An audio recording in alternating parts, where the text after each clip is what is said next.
Well, here we go again, folks. Another trans athlete making headlines, and this time in college swimming.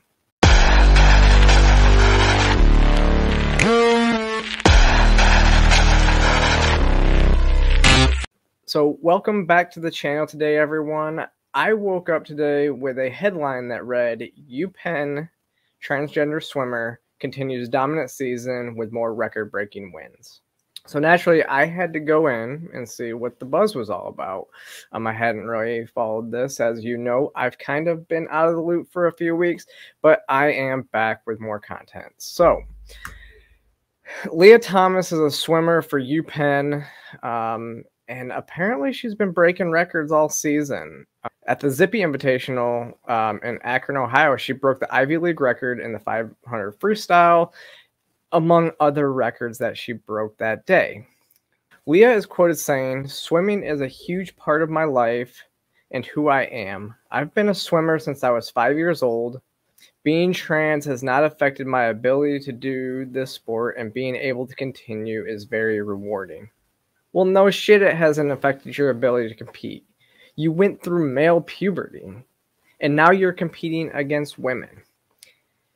And what's even worse about this is she was an elite male competitor. She competed for 2 years on the UPenn men's team, and then was able to transition and now compete as females. So I decided I needed to see what the NCAA standards for trans athletes competing are. So I went in to the NCAA Inclusion of Transgender Student Athletes Office of Inclusion handbook.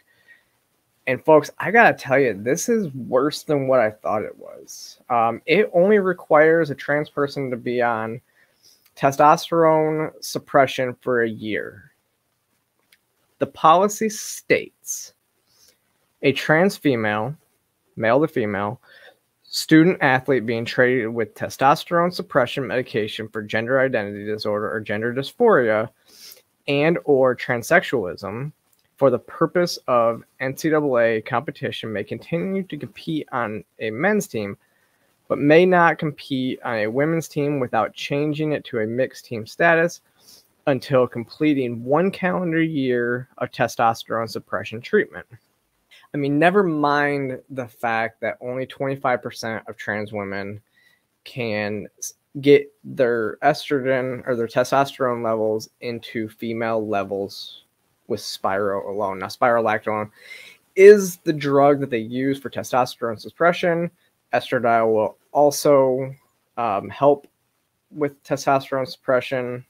It will become more dominant with the help of the Spiro. But without surgery, only 25% can actually get into female levels. I will have a link below for that in the description, that study and everything like that, so you can read it yourself. But it begs the question. So even the IOC guidelines say that your levels have to be within, a specific range, for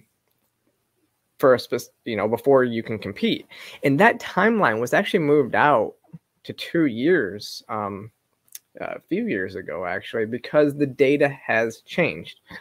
I've also done a video a few weeks ago on the change from the UK, because as you know, so the UK changed the way that their guidance is because more data came out that said, if you've gone through male puberty, your advantage really can never be erased, which is what we've been saying for a long time, but now the data is starting to catch up.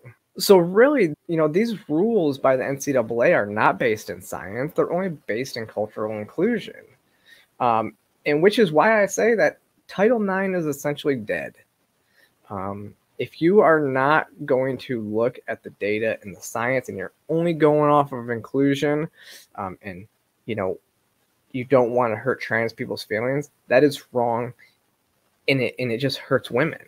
I mean, I've told my anecdotal stories in the past as well, and I don't see any way that it would be fair for me to compete with biological females. Even though, yes, I have had a loss in muscle mass, I've had a loss in performance, I've had a loss in a lot of these areas. But I also see every day at the gym how everything that I've done throughout my life and how I've built my body, through sports growing up, through high school, when I went through puberty, through my 7.5 years in the Army. And now I get into the gym and I've been on test. I'm coming up on 3 years into my transition on HRT, and I can still see the advantages that I have. And I've talked about those in the past, so you can kind of go look at other videos that I've done based on some of that anecdotal evidence. But this whole thing, it just baffles me that the NCAA, they haven't even kept up with the data that's come out. It would be one thing if these female athletes had a choice in competing, but they don't. I mean, this is a college swim team. Female athletes have zero choice when it comes to this. They are being forced to compete with biological men in terms of inclusion. This is not based in fairness, which is what the original intent of Title IX was to be: give females the same opportunities as males. But it seems like males have started to infiltrate female sports. It's really sad. More women need to be standing up against this. The women's march should really be marching on the NCAA headquarters in outrage of this. But as we know, they won't, mostly out of fear of being called TERFs and many other names and being labeled as, non-inclusive of trans women and all this stuff. When it's biological females that are getting hurt when it comes to this stuff. This person is taking away a spot, a scholarship on a team for biological females and taking away that spot from a biological female, which is what Title IX was initially implemented for. It's amazing that so many feminists have lost sight of what they're fighting for. So to biological women out there, all I can say is I'm sorry. And I will stand with you on the side of science and fairness every single time.